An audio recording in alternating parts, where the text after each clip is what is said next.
vous présente le président de la commission politique, Jérôme Turcotte.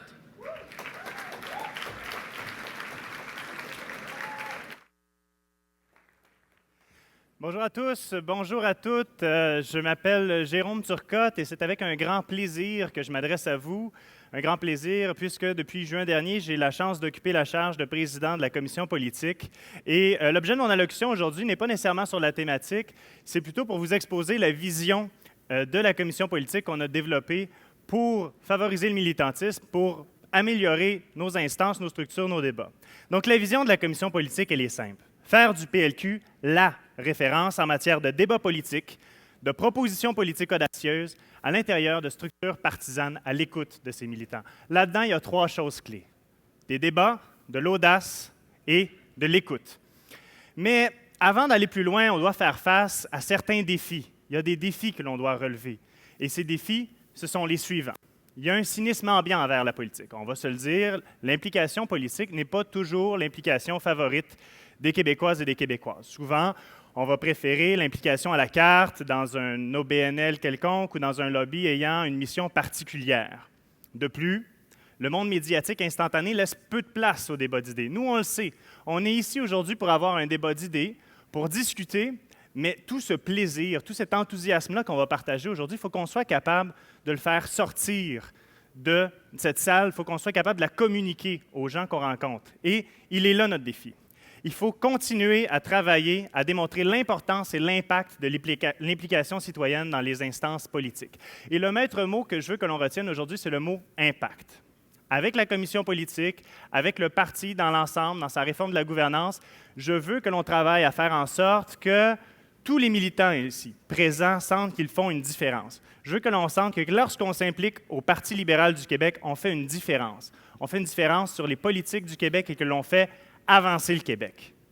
Mais il n'y a pas que des constats négatifs. Au contraire, il y a aussi des constats qui nous disent qu'on a une belle opportunité devant nous. Le Web 2.0 nous offre des belles opportunités de communiquer entre nous, de réseauter. Par exemple, le petit vidéo qu'on a envoyé simplement pour vulgariser la thématique. Les partis s'ouvrent aux non-membres et à la population.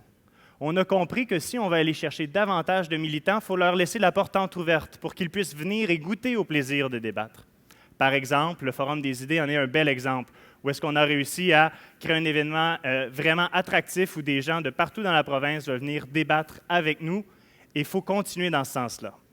La politique aussi demeure un élément essentiel dans la démocratie québécoise. Quoi qu'il advienne, on aura toujours besoin de nous. On aura toujours besoin d'instances politiques actives qui vont s'activer justement pour envoyer des élus à l'Assemblée nationale pour représenter leurs écoles de pensée. Et donc, ça nous ramène à cette vision. Faire du PLQ la référence en matière de débat avec des positions politiques audacieuses et des structures partisanes à l'écoute. Débat, audace, écoute, c'est en ce sens qu'avec la commission politique, nous travaillons en ce moment et c'est en ce sens que nous voulons que le Parti libéral du Québec progresse. Au niveau du débat, la chose à faire, tout d'abord, c'est revaloriser nos structures existantes. Qu'est-ce que c'est, nos structures existantes? C'est 125 associations de comtés, divisées en 19 conseils régionaux qui composent une commission politique nationale. Et au niveau régional, et on a aussi des instances permanentes avec une commission jeunesse, une commission des aînés, une commission des communautés culturelles, qui devraient s'insérer à tous les niveaux, tant au niveau des associations de comtés qu'aux conseils régionaux, aux commissions politiques régionales et la commission politique nationale. Et ça, il faut la revaloriser. Il faut remplir nos instances. J'aimerais que dans chacune de nos commissions politiques, on ait un représentant par comté. En ce moment, on travaille à revaloriser ces structures-là, mais à tous les présidents d'associations de comtés ici présents, on va continuer, dès le lendemain matin du Conseil général, à revaloriser ces structures-là pour s'assurer qu'il y ait une représentation effective sur l'ensemble du territoire. On veut aussi miser davantage sur des événements de proximité. Par exemple, des colloques régionaux. Il faut aller vers les membres. Il faut aller vers les régions. Donc, de faire des événements plus proches des membres, des régions, des conseils généraux, les congrès membres demeureront toujours essentiels. C'est une vision qu'on veut mettre de l'avant. Et au niveau des comtés, de faire des activités toutes simples, de prendre un café avec le député et les membres de l'association de comtés, c'est quelque chose aussi à redévelopper. De redévelopper ces activités-là pour l'ensemble de nos membres dans nos comtés et dans nos régions. Et finalement, ouvrir davantage d'événements aux non-membres, comme je l'ai dit plus tôt, à l'image du Forum des idées. Si maintenant on parle de plus d'audace, qu'est-ce que ça veut dire? Ça veut dire d'impliquer des gens qui ne pensent pas nécessairement comme nous. Parce que plus on a de choc des idées, plus on a des idées qui sont innovantes. Donc, il faut qu'on continue, nous, à faire un travail pour faire, excusez-moi l'expression anglaise, un reach-out, pour sortir de notre zone de confort, pour aller chercher des gens, les ramener vers nous. Il faut mettre aussi de l'avant des idées qui sortent des débats gauche-droite, fédéralistes, souverainistes. Je pense, bien humblement, et c'est une idée qu'on a discutée à la commission politique, que les gens en ont marre des débats campés d'avance. Des débats comme la gouvernance de nos institutions démocratiques, l'équité entre les générations, l'environnement sont autant de débats qui peuvent nous permettre de transcender ces lignes traditionnelles et d'être rassembleurs. Donc, c'est des angles d'attaque que l'on veut mettre de l'avant. Et finalement, s'approprier notre liberté de parole dans nos instances. Qu'est-ce que ça veut dire? Ça veut dire peut-être faire davantage de place à la divergence d'opinion dans nos débats. Ça veut dire d'accueillir avec positivisme la confrontation d'idées constructives. Ça veut dire aussi d'encourager la diversité des opinions dans l'unité de notre parti politique. Et là, je vais me permettre de faire une petite parenthèse pour m'adresser à nos amis souvent des médias. Parce qu'il y a une chose qu'il faut qu'on comprenne. Lorsqu'une instance, nommons-la par exemple la commission jeunesse, prend une position qui n'est pas exactement en phase avec l'orientation gouvernementale du moment. Il ne s'agit pas de dissension, il ne s'agit pas de rebuffade, il ne s'agit pas de confrontation, il s'agit d'un débat. Un débat tout simplement normal dans une organisation politique comme la nôtre. Donc, il faudrait peut-être passer moins de temps à parler de la réaction de l'un, de l'autre, et la réaction de l'un à l'autre et de l'autre à l'un, et de se concentrer davantage sur les débats d'idées. Parce que j'ai la profonde conviction que c'est ce que les Québécois veulent, des débats d'idées, et j'ai la profonde conviction que c'est ce que nous allons leur donner.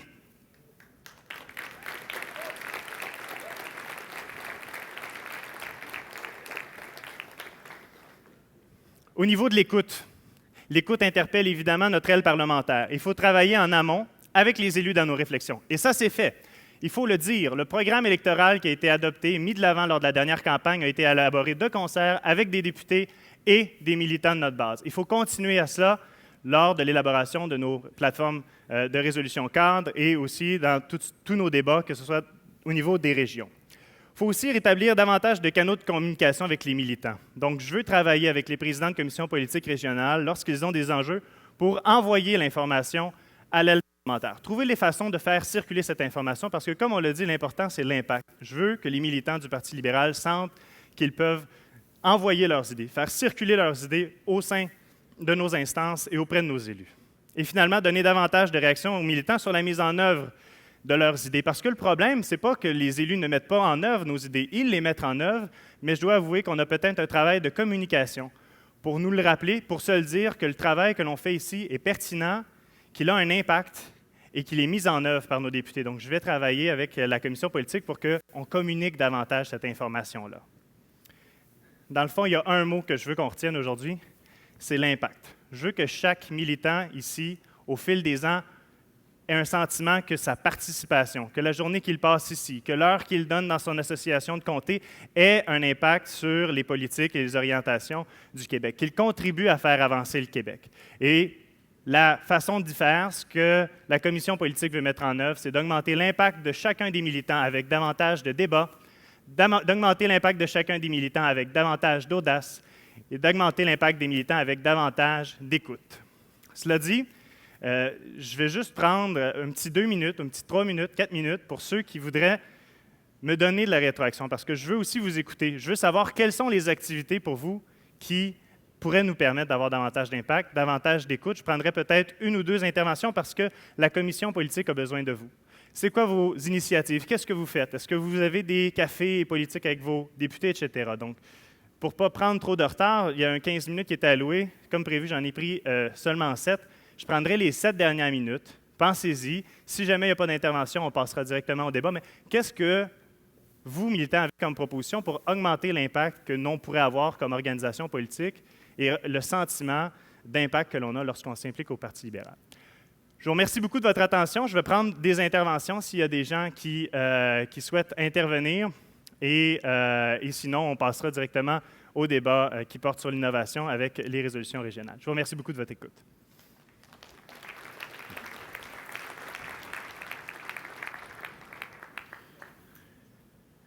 Alors, oui, bonjour. Bon, pour ceux qui ne me connaissent pas, moi, c'est Jean Boucher. Je suis le député du comté de Ungava. Oui. Dans Ungava, c'est un comté un peu particulier où il y a à peu près, bon, aux alentours de 30 000 électeurs dans ces coins-là, dont 20 000 sont des Autochtones. On entendait tantôt la commission jeunesse, la commission des communautés culturelles, etc.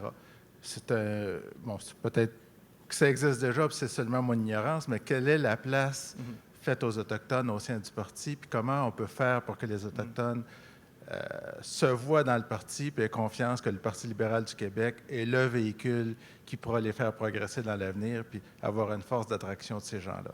Je vous remercie de votre intervention. L'objectif, c'est vraiment d'avoir un brainstorming. Je n'ai pas de réponse à vous offrir. Je peux vous dire qu'il n'y a pas de commission à l'heure actuelle des Autochtones, mais c'est une question qui mérite d'être adressée. Je vous remercie de votre intervention. Micro 2.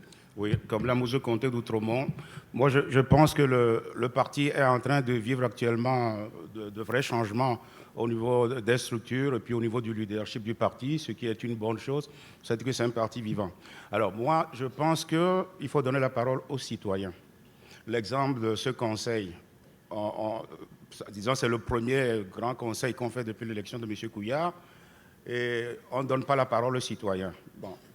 Le Premier ministre peut présenter l'orientation du gouvernement et donner la parole pour que les gens s'expriment. Parce que ces occasions doivent être des occasions où les ministres doivent écouter.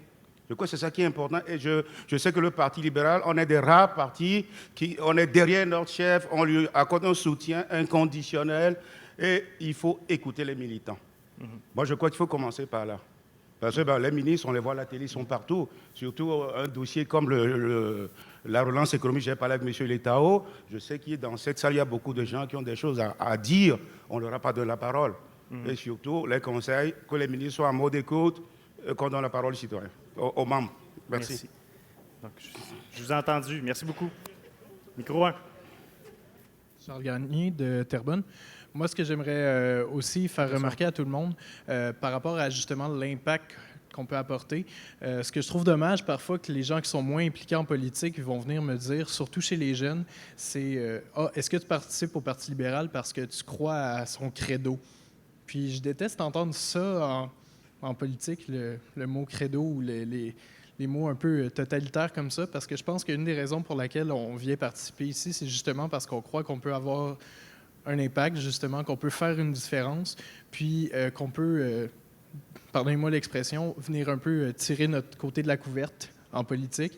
Je pense qu'on n'adhère pas au Parti libéral nécessairement parce qu'on est d'accord avec absolument toutes et chacune des décisions qui vont être prises, mais bien parce qu'on adhère à l'ensemble de ce qui est décidé par le Parti libéral, puis parce qu'on peut amener notre grain de sel, parce qu'on peut chacun amener justement cet ensemble-là au final. Puis je crois qu'un des véhicules qu'on pourrait passer aussi, puis qui est malheureusement une idée préconçue qu'on voit beaucoup chez les jeunes, étant donné que je travaille avec les jeunes, je me fais dire aussi, c'est un parti d'avocats, d'étudiants en droit, d'étudiants en sciences politiques, c'est tout.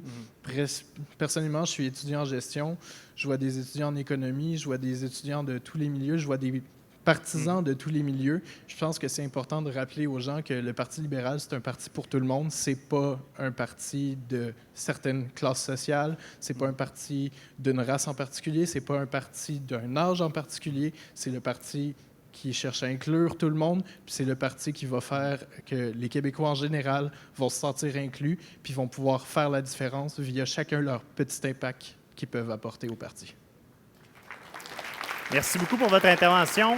Je vais prendre une dernière intervention. Par la suite, non, on me fait signe qu'on va passer au débat pour avoir davantage de débats. Donc, je vous remercie. Je vous invite à intervenir sur la belle thématique que l'on a produite sur l'innovation. Bon débat et j'espère qu'on aura des débats vigoureux et intéressants. Merci beaucoup.